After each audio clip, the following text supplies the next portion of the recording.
For life.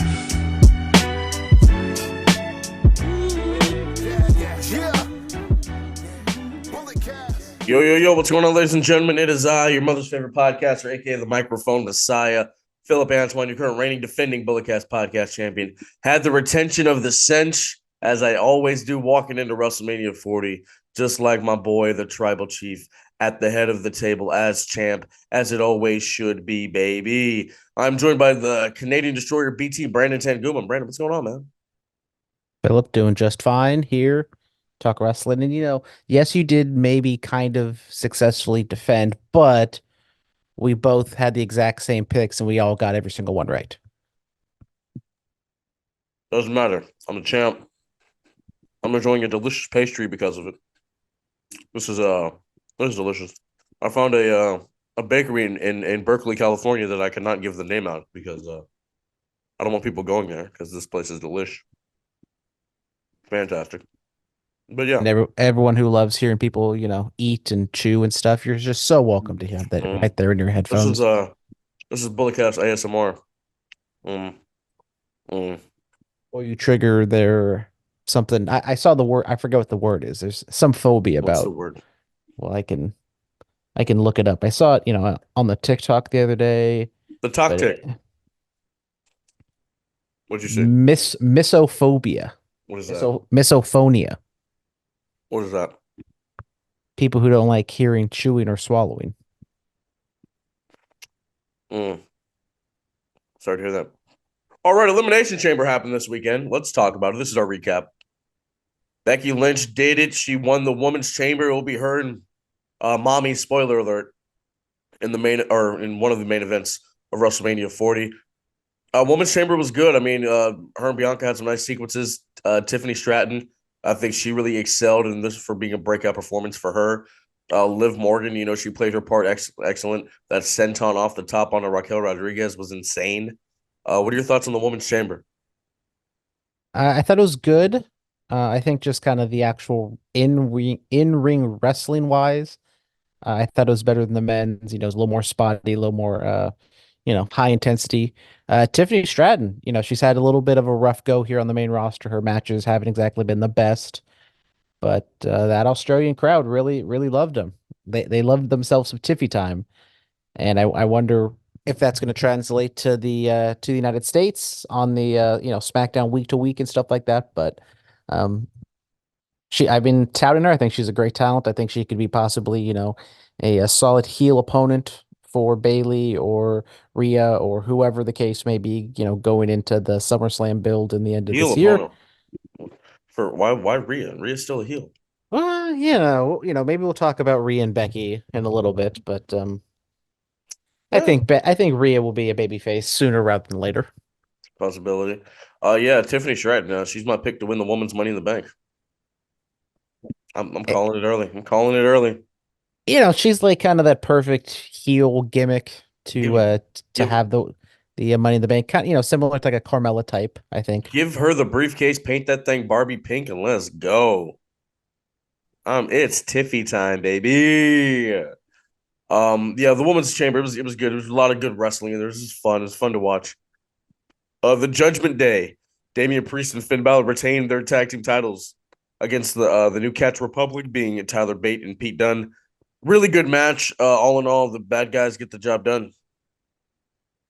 Yeah, match was fine. I think it kind of people expected Judgment Day to win. Maybe the New Catch Republic could have snuck it out, but it was kind of I wouldn't say a filler match, but it was kind of just a match there to fill out some time. I've heard people say like they didn't feel like the tag titles were threatened, given it was Bate and Dunne. Maybe if it was like somebody said like DIY again, or maybe the Creed brothers or something. I think the problem is these two teams didn't really interact at all on television. There's no storyline. They won a tournament. I don't even know if they really were on screen together before this pay-per-view. So it's like, are they really going to take the titles off Judgment Day for Bate and Dunne? Which, no disrespect to them, like they're fantastic talents. I think under Triple H they could be utilized very well, but we're a couple, month and a half out from WrestleMania, and we're just going to take those titles off of them without like a proper storyline. I don't think so. I mean, it's happened before in this crazy world of pro wrestling. Wouldn't be surprised, but I think we know where they're going with those tag titles. The Grayson Waller effect happened. The World Heavyweight Champion Seth freaking Rollins and the American Nightmare Cody Rhodes were the guests. Cody was trying to explain why he gave up why he was giving his main event spot at WrestleMania to The Rock, but then he gets interrupted. So we still don't know exactly why. Hopefully, we can get an answer before WrestleMania. What are your thoughts on the Grayson Waller effect? I don't think we're gonna ever get a proper explanation I for think that, we just will. because I mean I don't even know what the explanation you can give that would satisfy people. But this was just to get Cody and Seth on the show. Grayson Waller, I did enjoy them not him. I enjoyed them, not letting him heal it up like Trash Australia or anything like that. He went out there, did his shoey with Tai Tuivasa, shout out, and he was the much loved Australian while Austin Theory kind of played opposite to him and he played the heel in Yeah, this scenario. So I thought it was good. why would he trash his own spot? Well, in a previous regime, people would come out even though they would be, much loved, whether they're well, obviously if they're a heel and they would just be like, "Oh, you know, the Red Sox suck." Oh, boo, and I mean, do cheap do is, cheap eat like that. is that a fact? Do they indeed suck? Well, currently they're like in a rebuilding process and, a historic franchise, I mean, back when but this was going on, what did they suck then? That's what I'm asking. Were they just the drizzling you know what's? no, they're a proud franchise who would win multiple World Series after a long curse. Well, speaking of winning things after a long curse, Drew McIntyre has won the men's elimination chamber. Um, yes, he is going to WrestleMania 40 to face Seth Rollins. Drew's heel work has been tremendous. I mean, he's just been doing some fantastic stuff. Men's chamber was cool, man. Kevin Owens trying to get at Logan Paul. Logan Paul drawing, saying Kevin sucks on his pod. Thought that was hilarious. The brass knucks to Randy Orton. Logan Paul versus Randy Orton for WrestleMania. Didn't see that coming. I did very much enjoy the scene of Logan Paul, bringing the breast knucks out of his trunks and then coming off, off screen with the RKO from Randy Orton. I thought that was good. I can deal without people running into the chamber and beating people up, like LA Knight getting attacked by AJ Styles. Like we don't need that. I understand you're like trying to build a match for WrestleMania, but like it's LA Knight versus AJ Styles. Are people really gonna You don't need to do it here in the Elimination Chamber. Just have LA Knight lose. It's not that big of a deal. You kind of ruin the integrity of the Elimination Chamber by having just people run in because they did this last year with Logan Paul. And so they're doing it Well, 2 years in a row. well, Just I mean, but Lashley had to be helped out, so that AJ he flew all the way to Perth, Australia, just hoping to get his hands on LA Knight, and he was successful. he could have just waited, save the CO2 emissions and could have just done it at SmackDown this week. Yeah, but I mean, costing LA Knight this big of an opportunity it hurts him more than just attacking him on SmackDown. I would argue that LA Knight, didn't have that much of a chance to win at the We don't know. beginning. We don't know that. And, Drew McIntyre dashing the hopes and dreams of LA Knight could just be another notch on his further cementing of a heel turn, which has basically been a heel turn for the past like 3 months now. He's a full heel. I mean, What are you talking about? he attacked the guy with a torn tricep. What are you talking about? He thanked all of us for praying for him to win this match. He is very graceful for all of us fans. And it's just He, everyone around him. he attacked the guy with a torn tricep. What are you talking about? Then he's been mocking the guy ever since. What are you Well, talking Drew about? McIntyre, unlike CM Punk, has an injury that could put him out of WrestleMania, but he is fighting through that injury and he is going to make sure he makes it to WrestleMania, unlike some people.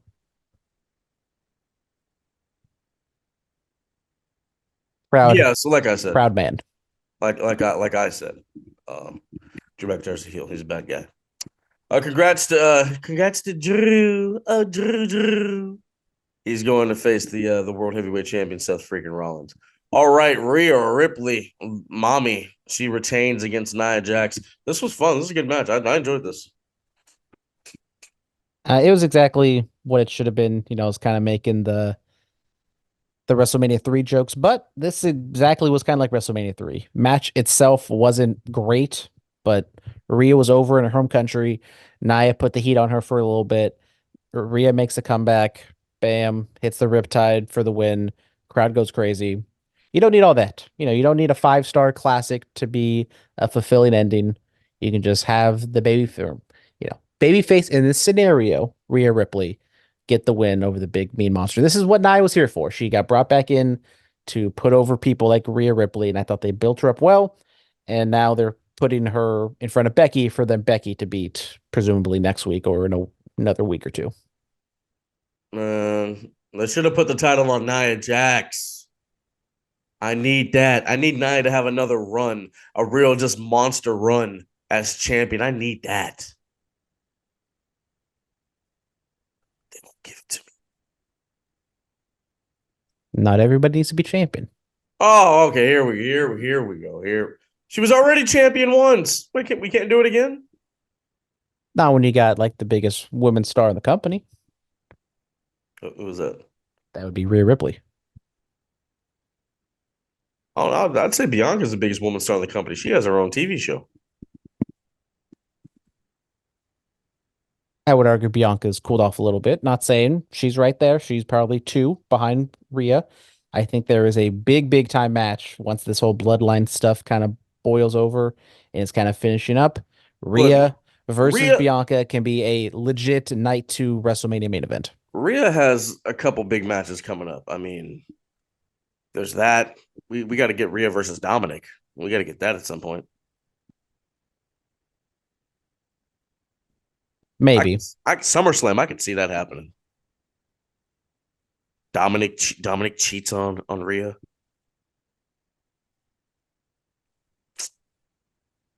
These are things. These are things. We've talked about the intergender matches. I don't think WWE would do a full blown intergender match. Maybe a mixed tag match. They can get away with that one. They can get away with that one. Nonetheless, Elimination Chamber 2024. It's over. What were your thoughts? We can get on with the rest of the show. It was a very predictable, very adequate show. I gave it like a C. I don't know why people keep complaining about the predictability. You want them to just do something different when they have a plan? I said it was perfectly fine. It's exactly what it should have been. Predictability isn't always a bad thing. Everything, made sense in the story, and I think every beat they're heading is towards WrestleMania made complete sense. I gave it a C. I didn't give it an F. I'm just talking about like people like on the internet, like, oh, it's too predictable. I'm like, my God, you want them to just completely change their plans just to satisfy you for what, Raquel Rodriguez to win or Tiffany Stratton to win, just out of nowhere? No, they have a plan. Come on. I will hear the people from Australia who bought a ticket, probably a very expensive ticket, for a very predictable kind of lackluster show. But lackluster. They were in a stadium. How many times does WWE go there for a stadium show? Well, every time they do a pay-per-view in Australia, apparently it's a stadium. Well, yeah, and just like the one last time, it was kind of a glorified house show. But was it though? I mean, the Undertaker wrestled on that one. Triple H in this time period, they're not doing house shows. You got Buddy Murphy winning the cruiserweight title at that one. You had Randy Orton versus John Cena for the last time ever, or something like that. There, I mean, there was some good stuff. There was some good stuff in that last one. Nonetheless, Elimination Chamber is cool. I don't know what a B. Low B. It was fine and did the job. I was entertained as I should have been. Moving on outside the ring, Ole Anderson has passed away. He was the cousin of Arn Anderson, one of the original Horsemen. I mean, solid worker. I wasn't really too fond of him, I'll be honest. Though the stories you hear of him being a not a nice guy. And I think that definitely does kind of color his perception. Oh, color! I heard he didn't like those kind of people in the world of pro wrestling. But I mean, the guy was very influential. He had, a lot of power back in the 80s, the Jim Crockett era. Yeah, and he's the guy that told Mark Calloway that nobody would pay to see him wrestle. That guy became The Undertaker. And this is kind of my point. Like was not the best person in the world. He was not very personable, maybe a tad bit racist, A tad, a but tad. a tad. But I mean, you kind of have to acknowledge that the man did have like a very solid, very influential, and I think that's kind of why, like in this day and age, he's not really remembered like at all. Like I'm not saying remembered fondly. I'm just saying like kind of thought about at all like during that era. Yeah, it's a whole thing. And then this one hurt me, bro. We got to talk about it. Virgil, the breadstick boss, the meat sauce god, unfortunately passed away at 61 years of age. I didn't realize he was born the same year as my mother. That's crazy, man. That's unbelievable. Yeah, I mean, relatively young for the era he worked in. Yeah, I mean, I think his last wrestling appearance was when he did that Dynamite as Soul Train Jones. So, I mean, he had a fantastic career as well. Different career. Not everybody has to be the five-time world champion. Main evented all over the place. He was I mean, he was a low-level guy. Had his little run after he broke off from Ted DiBiase. yeah, I mean, I'm looking at his career. He was in Memphis, Tennessee for Championship Wrestling Association, won the AWA International Heavyweight title. He wrestled as Soul Train Jones there. Um, yeah, I mean, he did a lot of great stuff. Obviously, his biggest claim to fame is being the servant of the $1 Million Man Ted DiBiase, and then finally breaking off away from DiBiase and winning the $1 Million Championship. I mean, he was a member of the NWO. He did a lot, man. In that short amount of time. I mean, 1992, he was ranked number 74 of the 500 best wrestlers in the world, PWI. And then in 2003, he was still one of the top 500 at number 483. So, Virgil, man, yeah. In the latter years, Sam Roberts had started that website, Lonely Virgil, because Virgil would just be at meet and greets and nobody would really meet him or at all, and just be a picture of him just with nobody around. And that kind of gave Virgil like a different resurgence, if you will. I mean, he started talking about breadsticks and meat sauce and fuck money.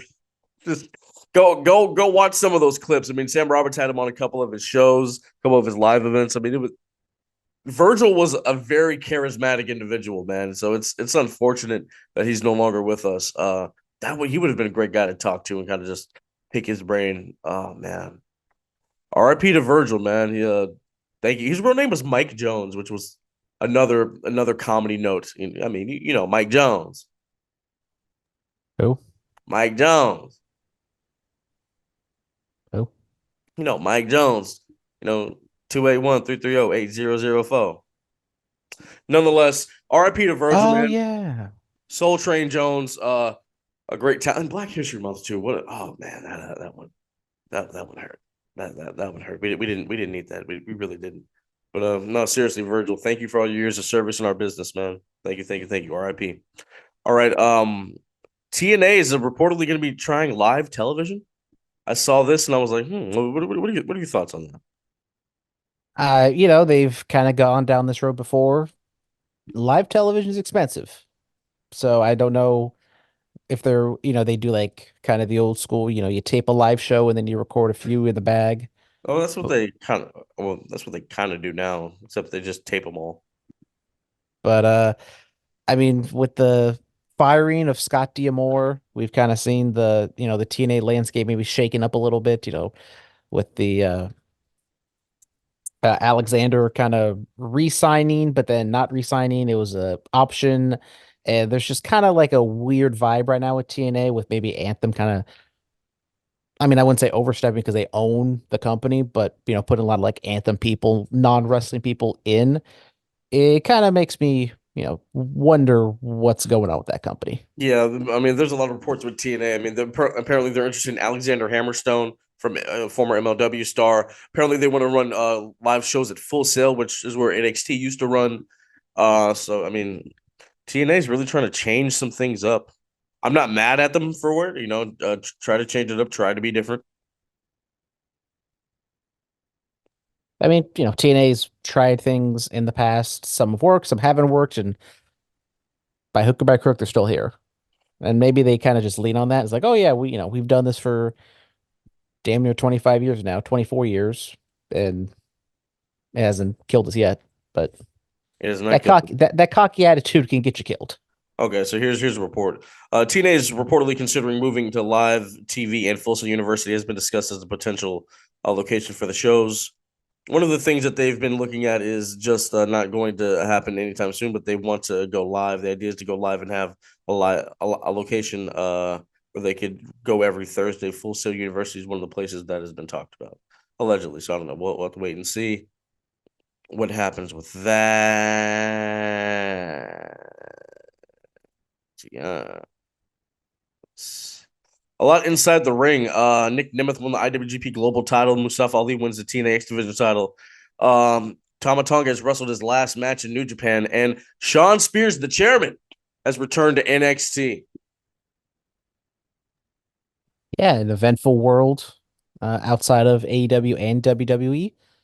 Nick Nemeth wins the IWGP Global Championship, so good for him. Mustafa Ali, X Division. I think he's a solid talent. His character kind of questionable. With the kind of like the fake politician stuff, which just kind of feels like an over the top gimmick that people kind of see through.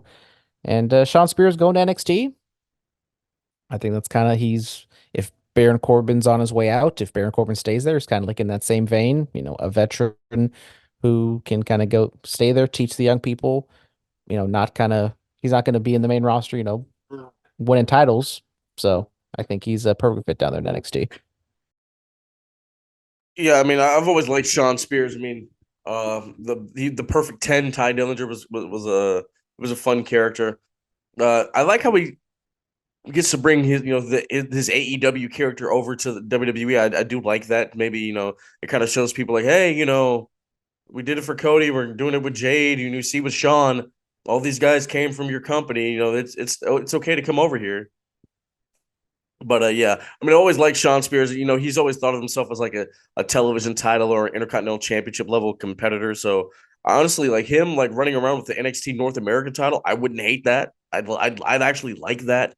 Have him run around with that for a little bit, and just kind of be a veteran down there to help tell stories. I mean, he's a very talented guy. I mean, Chris Danger, the YouTuber who became a wrestler recently. He was supposed to wrestle Adam Cole in his first match. Cole was unfortunately injured, so who'd they call? They called the chairman. So he's a guy that can step into those roles and get the job done. So I like that. There's no fan mail this week. Let's get to it. Monday Night Raw was at the SAP Center in San Jose, California. I know a lot of buddies that were there. So Cody Rhodes defeats Grayson Waller, and then the I was there. Were you really? Last minute, just bought like the cheapest ticket and couldn't see the stage. I got one of those side angle limited view seats, but I could see the ring, and that's all that mattered. Damn it! Oh, wow! You just went and didn't tell me, huh?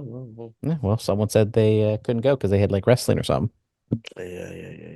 I did have that. Anyway, Cody defeats Grayson Waller, and then the Bloodline security comes out there, and Cody tells him, that this is a setup. Then bring it on. You're not hunting me. I'm hunting the Bloodline. And of the people that were attacked, AJ Kirsch, former Tough Enough contestant. He's been on the show. We saw him at Stockton Con. Shout out. Great time over there at Stockton Con. Yes. The bald gentleman was Jordan Oasis, and a good brother. And then the African American cat is Ness. He's a student at Pro Wrestling Revolution. I don't think he's even debuted yet. So that's a huge spot for him. Congratulations to brother. But yeah, absolutely ate a chair from Cody. Yeah, I was like, oh, I need to hit up brother and see how he's doing. I mean, I was kind of I was by the stage, so kind of far away. You could hear that thing just smack off his head. It was nasty.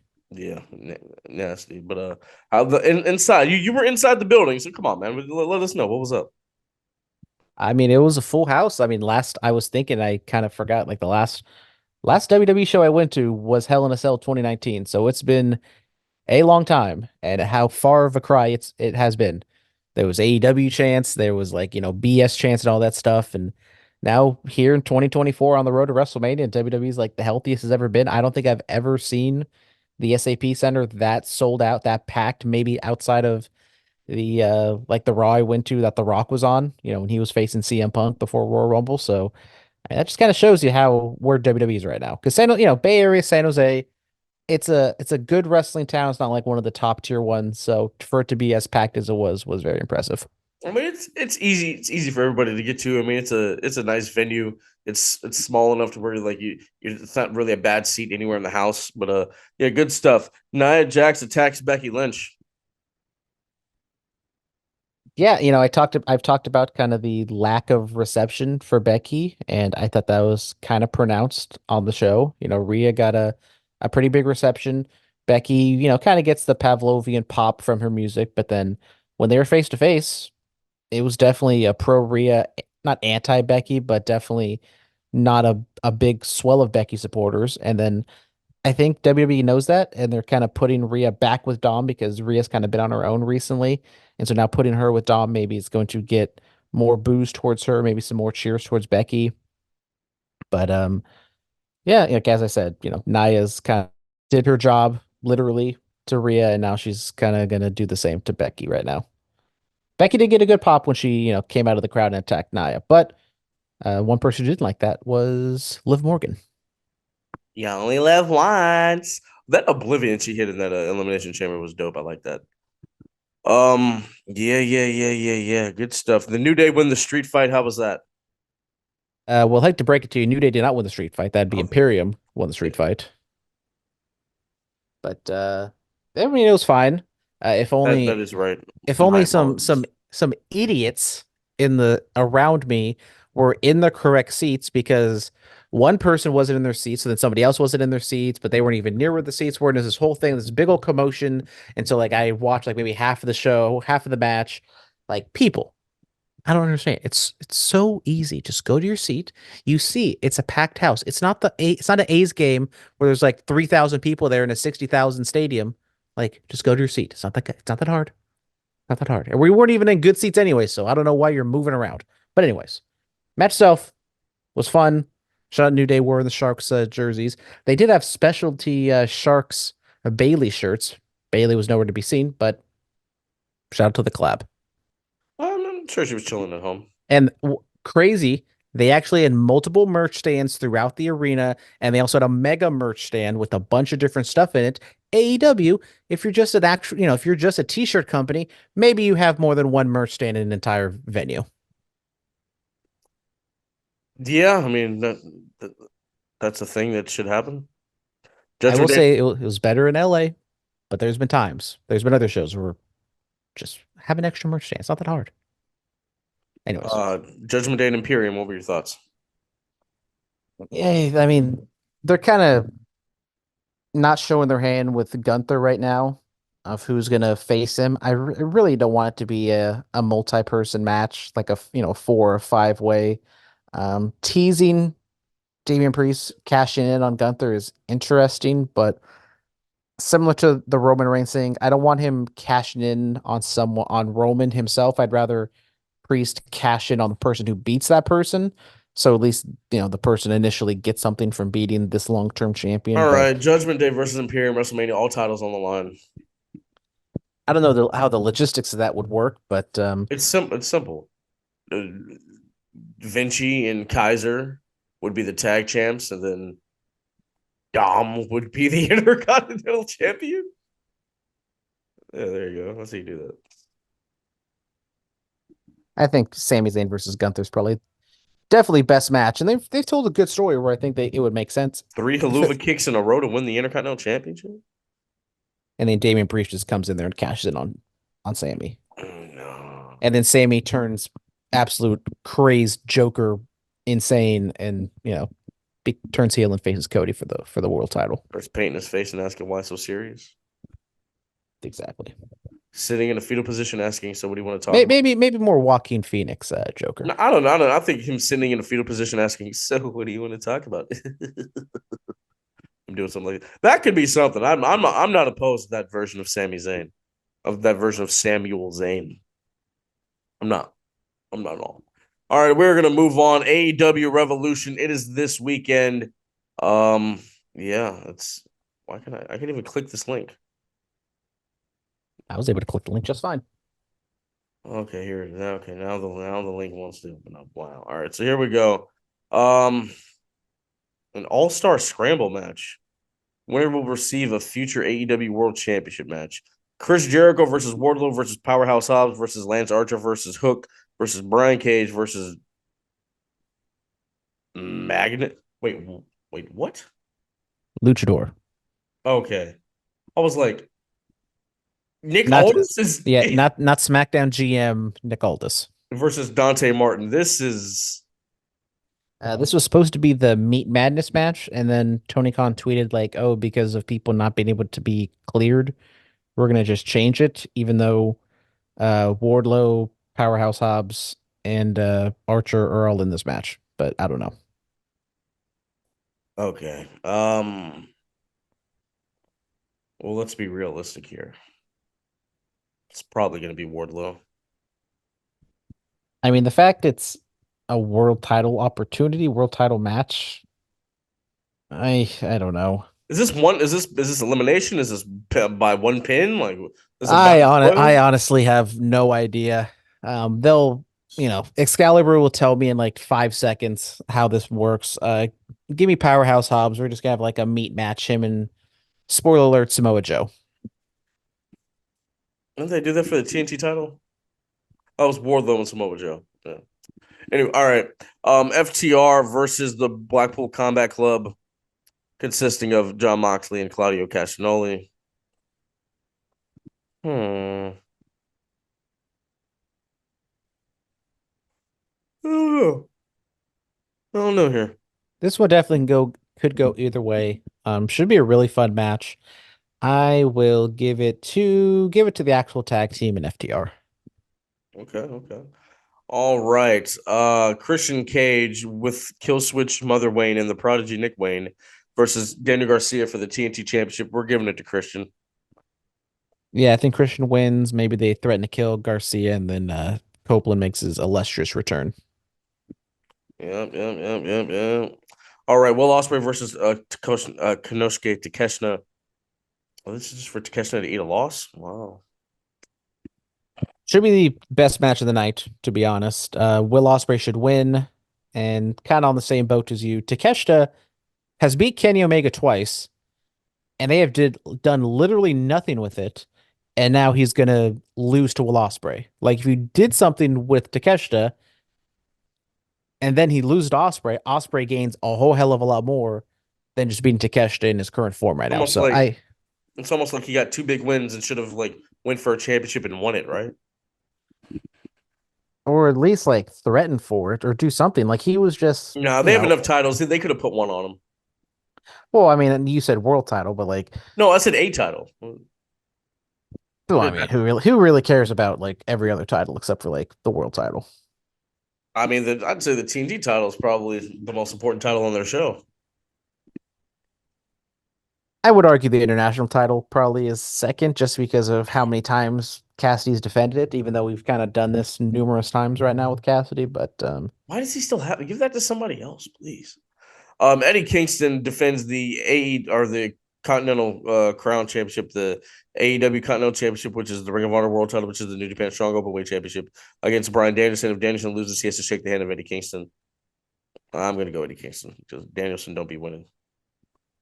yeah, I'm gonna go with Kingston as well. The story's been building to this.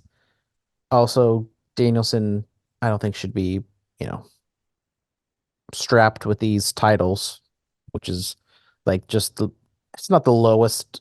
Yeah, I mean, it kind of is. It's too many titles in AEW. I don't think Danielson should be having these. We'll see. The AEW Women's Championship, Timeless Tony Storm with Mariah May and Luther versus Deonna Purrazzo. I'm going with Timeless Tony Storm. This might be wishful thinking on my part, but I'll go with Purrazzo. I'm not out on the Tony Storm thing, but I think it's just kind of shown that it's very kooky and over the top, and I just don't know if it kind of fits as like a top level title act. Like it's entertaining in the moment, but it's like she's had what, three pay-per-view matches at this point, and I haven't cared about any of them. Like they've put some work into this, but it just doesn't click with me. Yeah. I know I'm a fuddy-duddy. I'd have no fun. Oh, fuddy duddy here. All right, Orange Cassidy versus Roderick Strong. Roderick Strong is going to be accompanied by Matt Taven and Mike Bennett for the AEW International title. Put it on Roddy. Do it. Just do it. Yeah, this Devil group's just been dead in the water, like They even before the Adam Cole reveal, and I think wait. put some gold on him They revealed Adam Cole and then he just left. Right? That was it. basically, and then he just kind of shows up and sits down at ringside because they don't want to show him hobbling around on crutches. So I think you just have Roddy win the title, have some sort of meaning behind it, because if Adam Cole and MJF aren't going to face off for a while, you need to have something of substance there. And even if Roddy is, Maybe kind of the a, Devil should have been somebody who can actually wrestle. I'm just saying. but you know, I I think the Devil should have been Britt Baker. I think that would have been fun. That would have been very interesting. She was complaining about, on Twitter and stuff. She hasn't really been on TV. That would have given her something. That would have been a lot of fun. I don't even like is I assume she's hurt with like something, unless just creative has nothing for her. But Don't you I hate mean, that? Don't you hate when Pera- Chris does I mean, nothing if for you? Peraza wins, you can have Mercedes Monet come in. Maybe she has a feud with Britt Baker to kind of start it off, and then I don't know, because they have like some good women there. Jamie Hayter, who knows when the hell she's gonna come back? It's almost coming up on a year now at this point. Damn, really? Oh, Jesus. So yeah, they All right. gutted through that Double or Nothing match. Haven't seen her since. It is the AEW World Championship. Former champion Hangman Adam Page versus Swerve Strickland with Prince Nana and Samoa Joe, the champion. You don't want to do a new champion with the retirement match looming, so I'm gonna go Samoa Joe. Needless swerve on Dynamite this week with Hangman Page and his ankle. It didn't make a lot of sense. It just felt like a swerve for the sake of a swerve, Bro. bro. Exactly. I think they might tell the story of Hangman loses just so Swerve doesn't win. And I agree with you. This isn't going to be the main event. I think Samoa Joe walks out champion, and maybe we get a singles match, Joe and Double or Nothing. All right. And then for the AEW World Tag Team Championships, the Brothers Bucks, Matthew and Nicholas Jackson, go up against Darby Allin with Ric Flair and his tag team partner, Sting. This is Sting's retirement match. Sting just had his last AEW Dynamite. It was a farewell of farewells. Does Sting do the job? Does he go out on his back, or does he retire as the tag team champion? Well, old school would suggest you always go out on your back looking at the lights, Brother. but I don't think that's going to happen here. I think Sting and Darby get the win. Okay, so then what happens to the tag titles? They get held in abeyance, and we have another tournament because we all know Tony Khan loves himself a No. tournament. No, just give it to the Brothers Bucks. The brothers of that buck. I'm trying to figure out a new name for them because, I mean, if they're going to be all serious, then they can't be Young Bucks. Yeah, the Brothers Buck.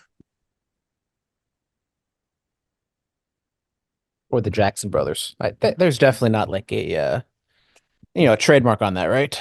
There's definitely not a very famous music group that has that name. No, no, No, no. no, no, no, no. Absolutely not. They can do it. Yeah. The Jackson 2, the Jackson duo. I got the Brothers Buck and they pinned Sting. I got Darby Allin hitting a coffin drop for the win. I got Darby Allin turning on Sting.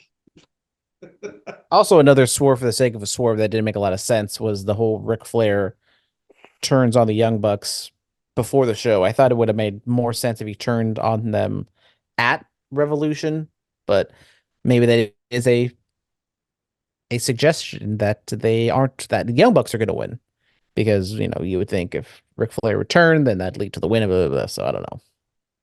Well, we'll see. We'll see. All right, ladies and gentlemen, that is going to do it for us. We'll be back next week with another podcast, another episode to talk about all things professional wrestling. Yeah, Maybe Under the Radar comes back and does a Revolution breakdown. that would be, yes, please do that. We need you to do that. That'd be great. All right. Thank you guys so much. As always, be safe and stay dangerous. The Bullet Cast now, feel us. Elite Podcasting, no we on. Elite Podcasting, no we on.